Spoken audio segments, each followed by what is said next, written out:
So, beautiful MMA fans, I have a bold statement to make when it comes to the newly crowned middleweight champion of the world, Khamzat Chimaev, the Chechen monster, the man with the most ferocious wrestling and the man with the most charisma in the sport right now, probably, ladies and gentlemen. I got a bold claim to make.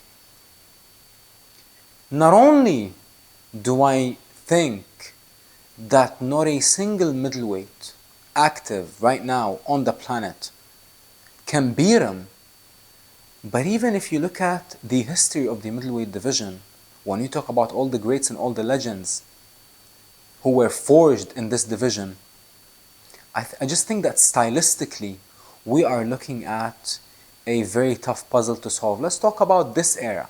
So when you talk about his next few options, you got four. And they're all fighting each other. You got Imavov versus Bohayo. And you got also RDR Rani de Ridder versus Anthony Fluffy Hernandez. Let's start with Anthony Fluffy Hernandez.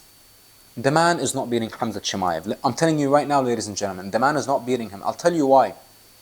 Not only does he not have the strength, not only does he not have the power or the takedown defense, yes, he's very skillful when you talk about his submissions, but most importantly, he will end up losing just like DDP. Why? Because he got the same flaws as DDP. Not technically, but I'm talking about the discipline outside of camp.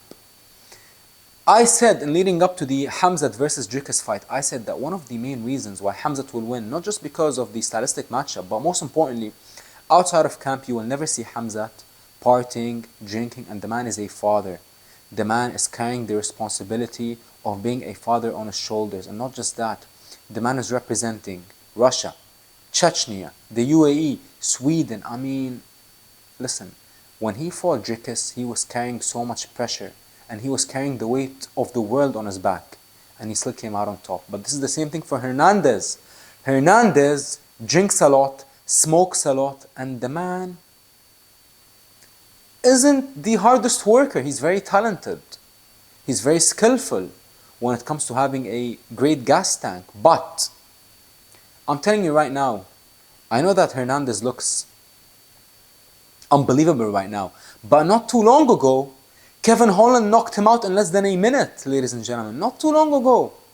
If you go back and watch that fight, he got absolutely annihilated by Kevin Holland. So not only does he not have the strength, but most importantly, he doesn't have the spirit. He doesn't have the discipline outside of camp. Because at some point the fight will become will versus will. And it is very hard to beat someone who's devoted and who's disciplined and who's living the life of a Spartan, a real life Spartan, which is Khamzat Chimaev. Fluffy Hernandez, much respect to you, brother. Keep drinking, keep smoking, but you will never ever beat Khamzat Chimaev. Other than that, RDR, Rani de Ridder. I just watched the man here in Abu Dhabi fight a couple of weeks ago versus Robert Whittaker. And let me tell you this. I met the man straight after the fight, outside the arena. And let me tell you this. He would give Khamzat the toughest fight. Why? Mainly because of his size. The man is absolutely huge. The man is a heavyweight. I'm telling you right now, he's built like a cinder block. And he is very tall. I mean, he is like nearly 6'5". And he is extremely thick, muscular, and dense. And the man's bone structure is simply huge. I mean, the man is from the Netherlands. And if you know anything about the people from the Netherlands, I mean, look at the kickboxers, glory kickboxers. They're all at least 6'5", 6'6", 6'8", 6'9", 6'10". Giant skulls, giant fists. I mean, they are freaks of nature. And the Ridder is cut from that cloth. But I believe the X factor in the Khamzat versus RDR fight will be the striking. because RDR is getting confident with the striking, and he's going to stand with Khamzat. And Khamzat, to exert energy, to not exert as much energy, he would strike with RDR. And I believe Khamzat is sharper, quicker, more devastating, and just simply cleaner as a striker. And the most important punch is the jab. And Khamzat's best punch in the striking is his jab, and the Ridder doesn't have a jab. I'm telling you.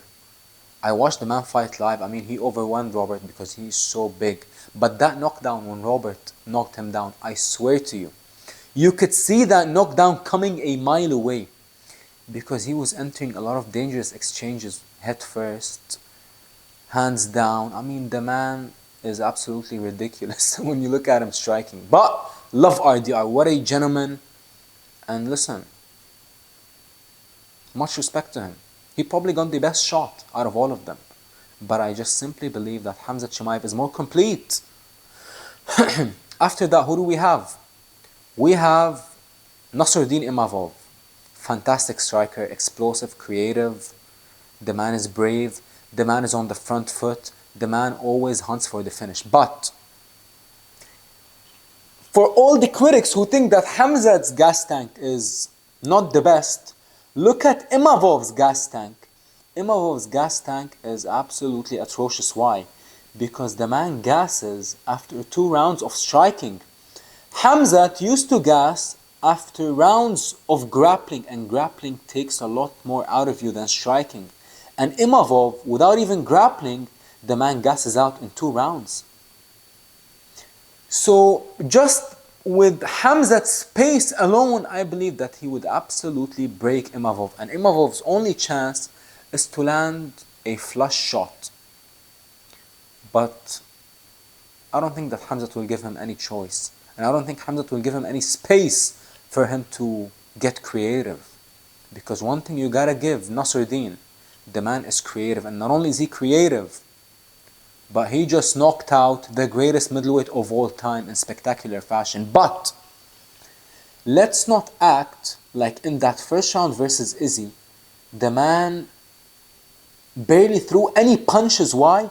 Because he knows exactly what I'm talking about. Because he was so worried that he was gonna gas in the second round, and that is why he didn't throw anything in the first round, and he just let Adesanya piece him up. I mean, Adesanya gave him so much punishment. Adesanya pieced him up bad in that first round.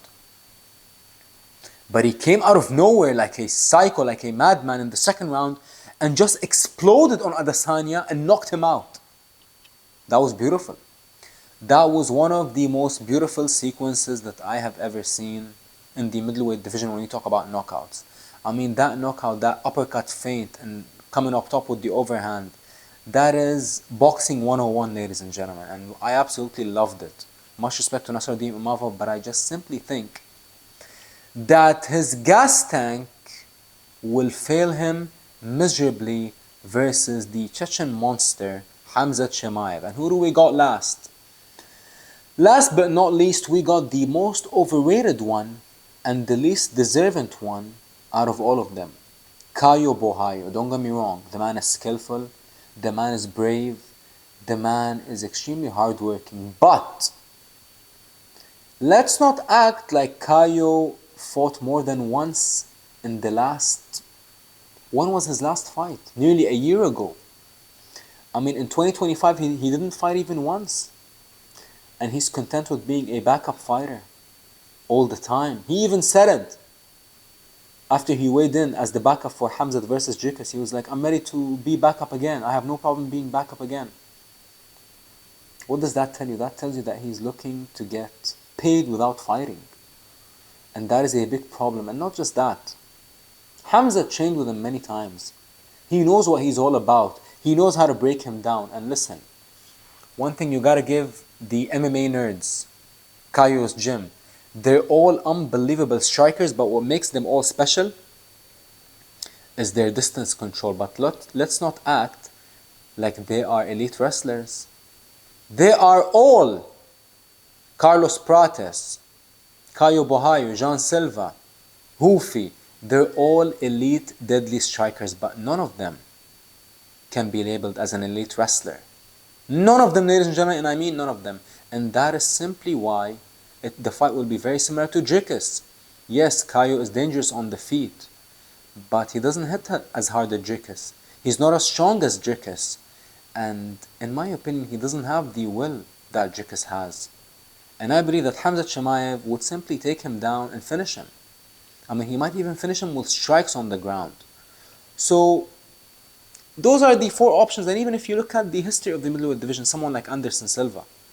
I mean, Anderson Silva, every time he fought a wrestler, they all took him down and absolutely battered him before he got up and beat them, the likes of Chael Sonnen. But what do you think would happen if you put Chael Sonnen in the octagon with Khamzat Chimaev? Khamzat would annihilate him in the first round. And I believe that Khamzat Chimaev will annihilate any middleweight and every single middleweight in the history of the division, not just because he's the greatest middleweight of all time. The man still is not proven, but because of his style. The history of the middleweight division is filled with nothing but strikers, with not the best takedown defense. If you actually think about it, Dricus is way bigger and stronger than Anderson. Yes, Anderson is more versatile on the feet. He's levels above Dricus when it comes to everything. But stylistically, when you talk about Khamzat Chimaev versus Pereira, versus Anderson, versus Kang Lee, versus Bisping, versus Adesanya, who else? Robert Whittaker, who he just proved it. I mean, the only man, now that I'm thinking about it, the only man who can actually give him a crazy night of work is none other than the soldier of God, Yoel Romero. Just imagine, how would that fight look like? Khamzat versus Yoel. That would be one of the craziest middleweight fights in history. We're never going to get it, but what we might get are the four fighters facing off against Khamzat, who I just mentioned, and I simply believe that Khamzat would wreck all of them.